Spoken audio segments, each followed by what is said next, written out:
Êxodo 17, nós vamos ler versículo 8 em diante. Então veio Amaleque e pelejou contra Israel em Redifim. Pois que disse Moisés a Josué: escolha homens e saia, e vai a peleja contra Amaleque. Amanhã eu estarei no cume do monte, ou seja, no alto da montanha, e a vara de Deus estará na minha mão.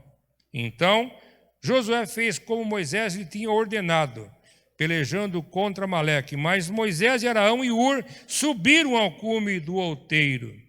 E acontecia que, quando Moisés levantava sua mão, Israel prevalecia.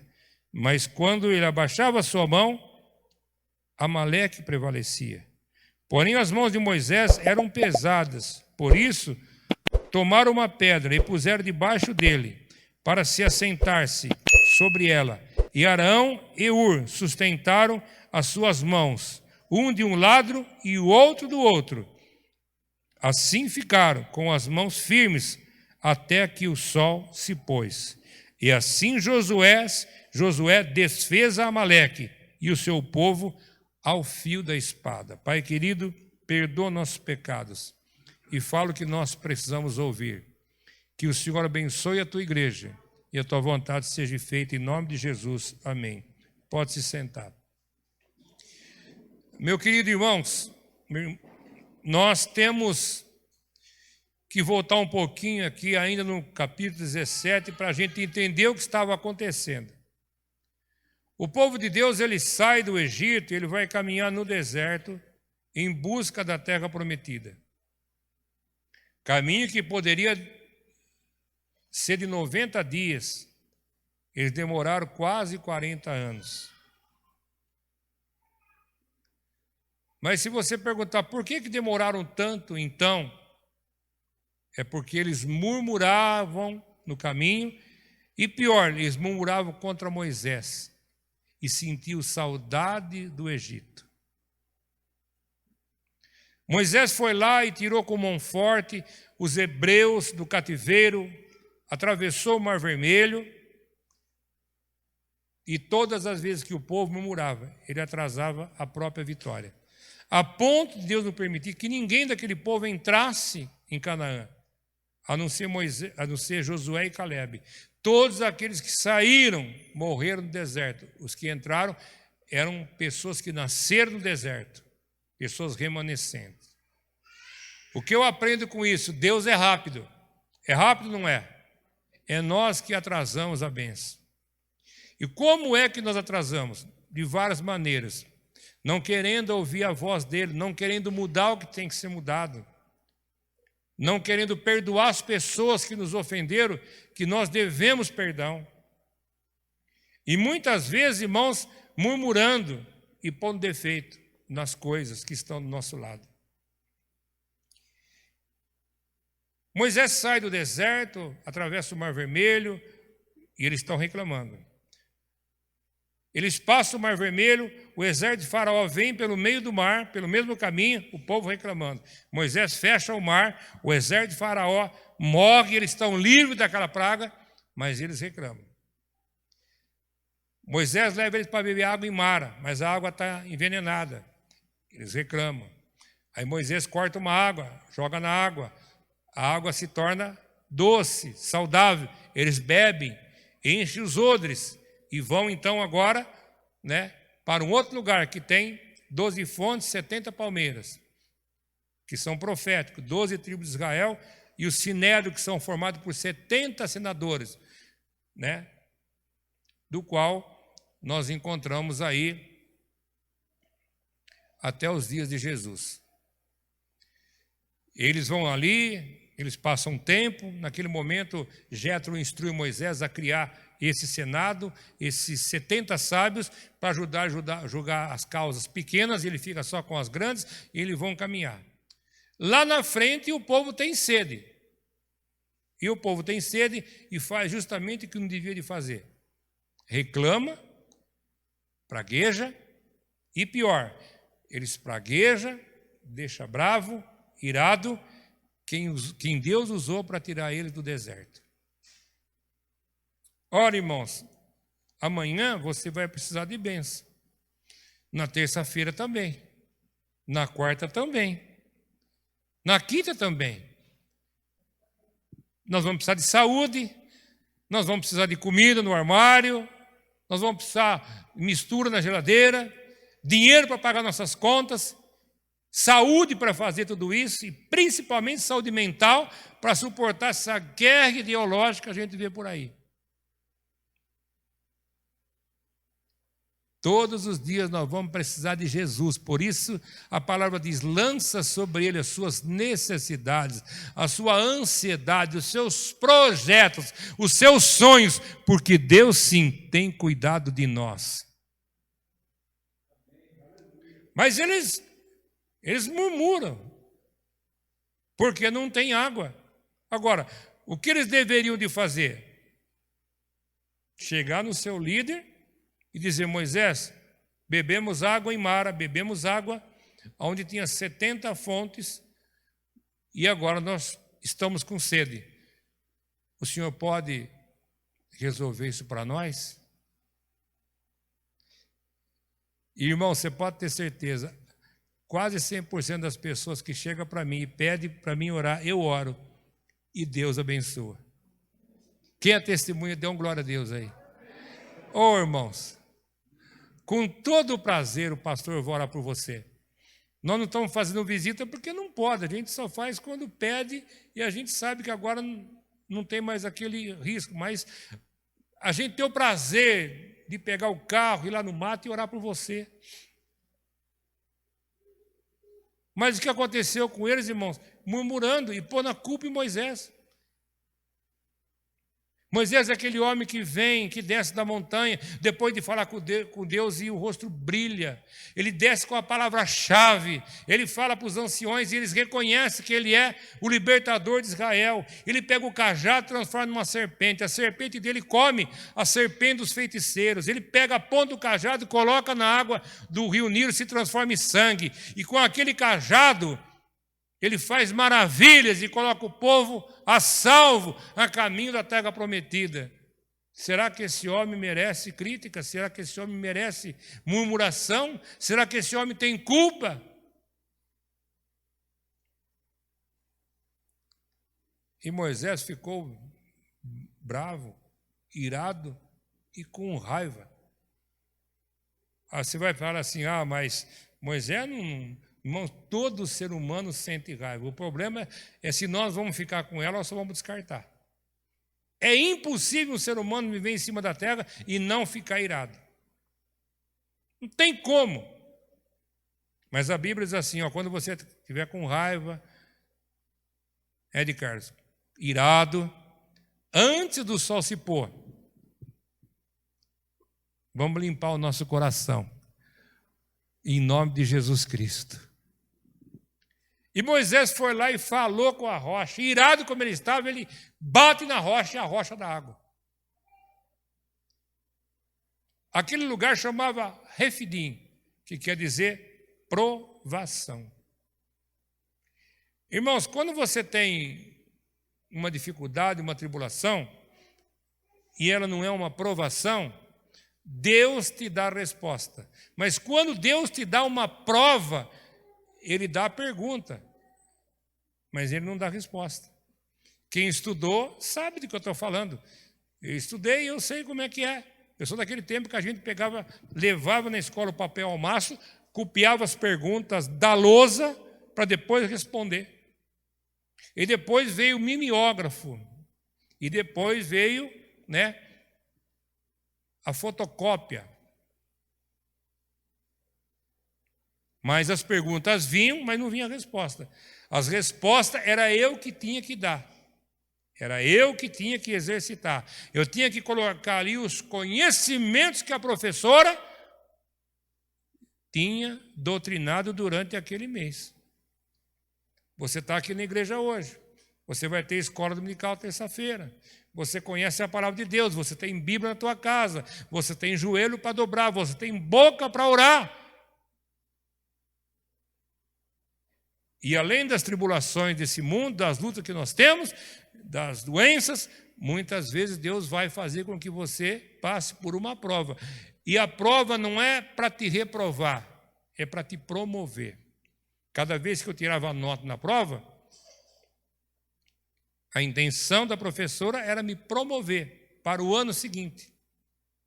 Mas todas as vezes que eu desperdiçava o conhecimento, que eu brincava na aula, que eu fazia farra, que eu não estudava em casa, eu era reprovado, então eu dava um passo para trás. E Deus permitiu que Israel novamente, que os hebreus novamente ficassem com sede. Deus haveria da água, Deus não trouxe eles ali para matar eles de sede, mas Deus queria arrancar aquilo que estava dentro dele, porque espremendo a laranja que você sabe se o caldo é doce ou não.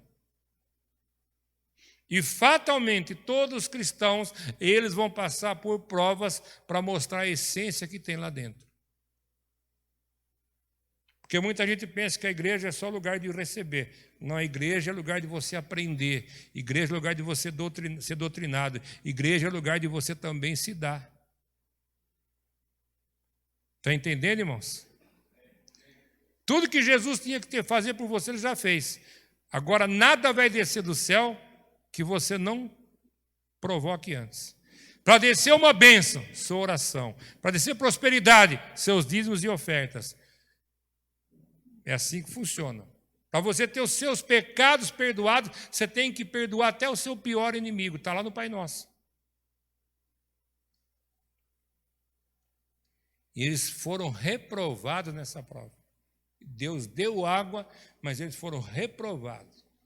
E quando nós somos reprovados, nós vamos começar a passar por um momento difícil. Redifim quer dizer reprovação, quer dizer provação. Eles vão agora para um lugar que se chama Massá e Meribá, que quer dizer, Deus vai colocar você numa tribulação, para que você sofra as consequências dos seus pecados. Os pecados são perdoados? São, mas tem pecado que tem consequência. Os pecados, eles são perdoados, e muitos têm consequências graves. E agora eles vão enfrentar um inimigo que eles mesmos abriram brecha para entrar na vida deles. Você vê lá Israel, inimigo de todos os lados. Quem é que criou aqueles inimigos? Abraão, o pai da fé. Foi ele quem levou Ló junto, e não era para levar. E das duas filhas de Ló, que incestuosamente tiveram filho com eles, nasceram duas nações inimigas que perseguiram Israel. Todos os árabes descendentes de Ismael é fruto do filho dele com Agar, aquela escrava que ele recebeu de presente de Faraó, que ele nunca deveria ter tido filho com ela, mas eles estão lá. O Hamas, o Hezbollah, os radicais islâmicos, os palestinos na faixa de Gaza, se armando até os dentes. Por quê? Porque deixou de confiar no Todo-Poderoso e achou que com suas próprias mãos podia dar um jeitinho na coisa. Os amalequitas estavam no vale agora chamado Massá e Meribá, e eles agora iam enfrentar Israel. Moisés disse, eu vou ficar aqui no monte, junto com Araão e junto com Ur.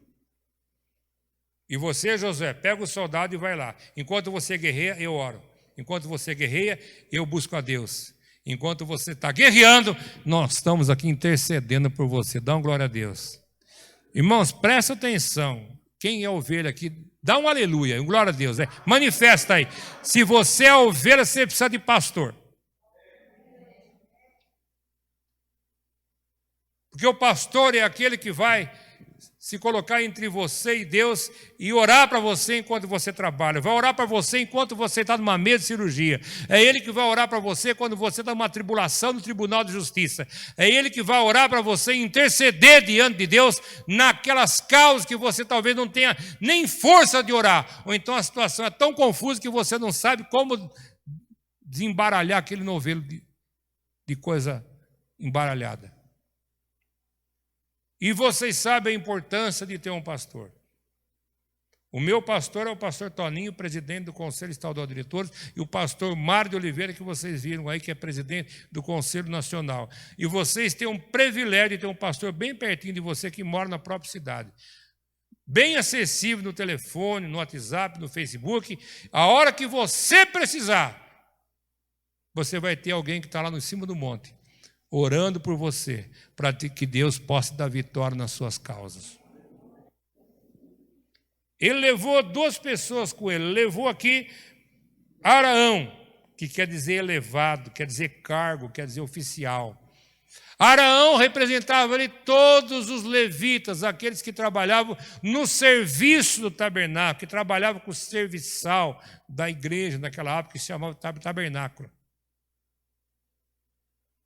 Mas estava também Ur, que significa gente, significa povo, significa o povão, a membresia, os componentes, os hebreus. Estava ali o pastor, os oficiais representados por Araão e o povo aqui representado por Ur. Enquanto o Josué guerreava com os soldados, vinha a notícia. E voltava.